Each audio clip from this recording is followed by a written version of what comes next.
No município de Vila Lângaro, região norte do estado, dois irmãos mantêm viva uma tradição do passado. Miguel, de 88 anos, é ferreiro e o Nelson, de 73 anos, marceneiro.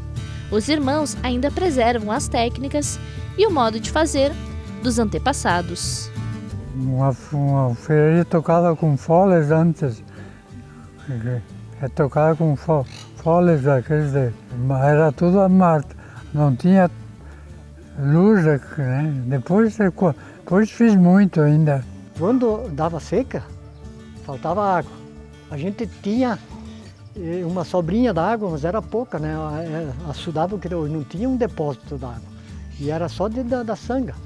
E chegava na época de seca, a roda d'água, ela se mexia muito pouco, o dínamo não tinha força para gerar energia. Daí ficava aquela lâmpada, você enxergava um pouquinho para ter a lâmpada, na verdade. A ferraria foi construída pelo pai. E de lá para cá, pouca coisa mudou. Com a chegada da energia elétrica, o fole foi substituído por um soprador movido a motor.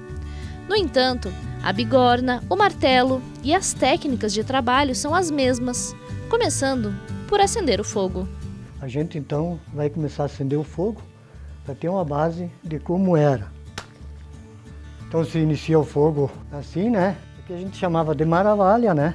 Que é o que sobra quando se usava na marcenaria.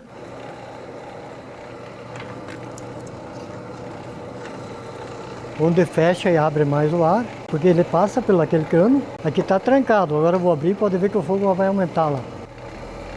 O carvão então, depois que o fogo está aceso, para ele não apagar, tem que ir aos poucos pondo o carvão, né? Há anos atrás tinha muito nó do pinheiro, né? Então a gente comprava o nó para fazer a brasa, porque o nó de pinheiro ele era uma brasa bem mais forte, né? Ele esquentava mais rápido, daí não precisava. Hoje já com a lenha mais fraca, você gasta muito mais carvão, na verdade, né? Porque ele não vai esquentar que nem o carvão de pinheiro. O dito fole que a gente fazia na parte braçal, e ele era lá no fundo, vamos supor, para lá. Era uma caixa grande de 1,5 por 1,5, feito em madeira, em cima e embaixo, e na parte lateral era couro, né? E tinha uma tampa que conforme você puxava aquela vara que vinha para cá, a tampa se abria e entrava o ar, e daí que o ar vinha por esses canos para fazer. Era uma época bem difícil, mas era assim mesmo, né? Aqui, ó, elétrico, você demora para esquentar um ferro. Então você imagine ali no braço, né? Era bem complicado, mas a gente tinha que aceitar fazer aquilo, tinha que fazer, né? Com 10 anos, 8 ou 10 anos eu comecei a fazer isso. Depois não foram lá muitos anos, até uns 15 anos acho que fazendo isso. Quando o ferro fica alaranjado ou vermelho, é o momento de começar a moldar. Na verdade ele está fazendo alguma coisa parecida como você fazia, né? Só para ter um exemplo, aqui com uma argolinha um pouco maior, ela ia sair aquela argola que vai naquela roda de carroça. Por ser uma profissão que exige muito empenho e dedicação, são poucos que têm intimidade e proximidade com o ferro, a forja, a temperatura ideal e principalmente com a execução de peças como foices, enxadas, martelos e as antigas rodas de carroça. Eles contam que muitas, mas muitas mesmo, foram feitas aqui. Essa roda é uma das mais antigas, dá para ver como ela está corroída também, né? Aqui dentro, essa eu digo que é uma das primeiras pelo seguinte, ó. Aqui, esse ferro aqui se chama, a gente chama de buzina. É uma capa de ferro que vai por dentro, né? Elas eram feitas assim porque o eixo era de madeira, não era o eixo de ferro que vem hoje. O eixo de madeira era embutido dentro com uma chapinha de ferro por fora para ele não gastar madeira do eixo, né? Não gastar madeira do eixo. Depois veio aquele de ferro que já era essa buzina menor. E essa aqui é o raio e essas aqui são as cambotas. Isso aqui a gente chamava de chapa da roda. Essa parte seria a massa da carroça, né? Esses aqui são os raios, né, que eram todos encaixados. Eles são encaixados, ele vai bater nessa buzina lá dentro. Por isso que essa buzina tem que ser muito justa para não dar problema de flochar a roda, né? E aqui também era tudo encaixado.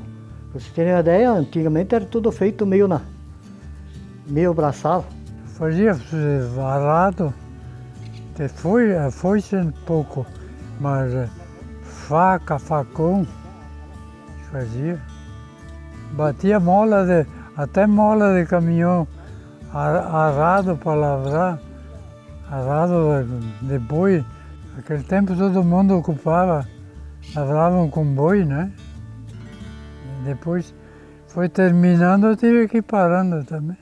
Neste espaço, ao lado da ferraria, fica a marcenaria, a qual complementava a fabricação dos utensílios. Segundo Nelson, só a fabricação de uma carroça completa levava mais de um mês para ficar pronta. É só para nós ter uma base aqui de como se fazia as massas de carroça.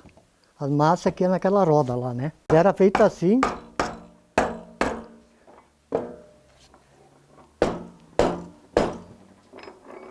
Era feita, se tornia assim a madeira, né?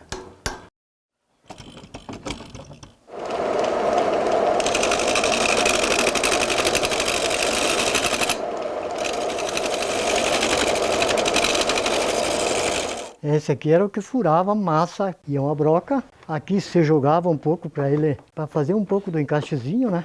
E aqui se jogava para empurrar a broca, né? Daí quando não ficava bem normal os furos, daí você fazia na base do formãozinho, né? Com martelo para ser bem encaixado, na verdade, né?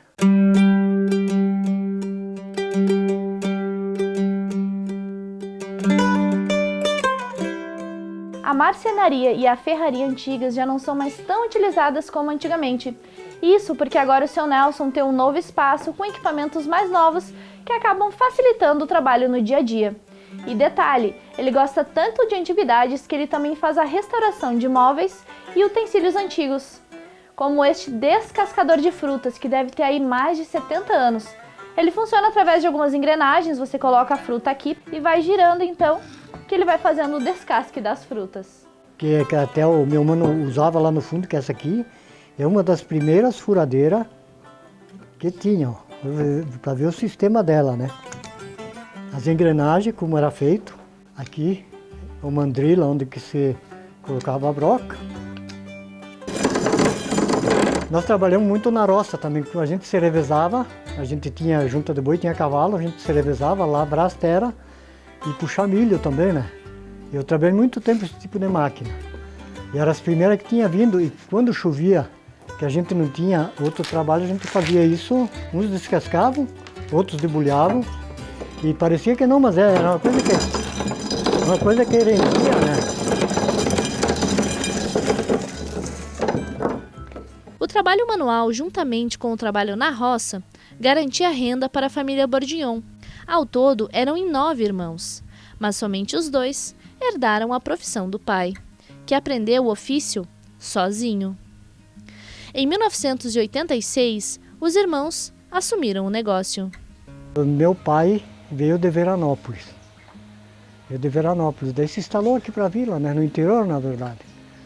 E o meu pai eu fui aprendendo já desde novo, né? Trabalhando, meio-dia se ia na aula, meio-dia tinha que fazer algum trabalho, porque a gente já com 7, 8 anos já aprendia a trabalhar, que era assim, né? Eu era guri, ojote ainda, aprendi um pouco ali. Olhando ali, aprendi sem ensinar. Só olhando aprendia. Daí depois continuei o trabalho, né? Ajudando os pais, tanto na roça como no trabalho, e assim a gente foi indo e, né? Como meu pai também faleceu, daí o meu irmão já trabalhava com isso, e a gente foi trabalhando meio junto até. Que era assim, era uma mistura de atividade na roça, né? Era na roça, era na ferrariazinha, porque era um meio de sobreviver, na verdade. E então você continua assim. Até hoje a gente está aí nessa luta, né? Para o Nelson e o Miguel, preservar essas tradições é mais do que um trabalho, uma missão.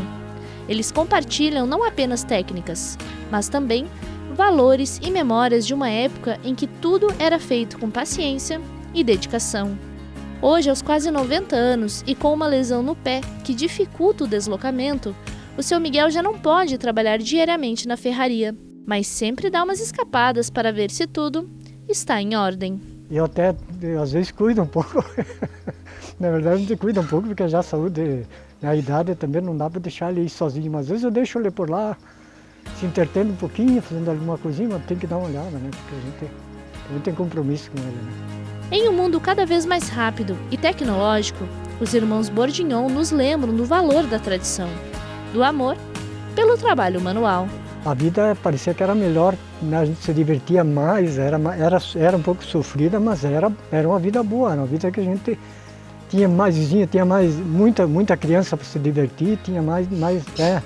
Hoje a coisa está só, o pessoal a gente vê assim, o pessoal só correndo atrás, né? Na época você trabalhava, mas você tinha tempo para outras coisas.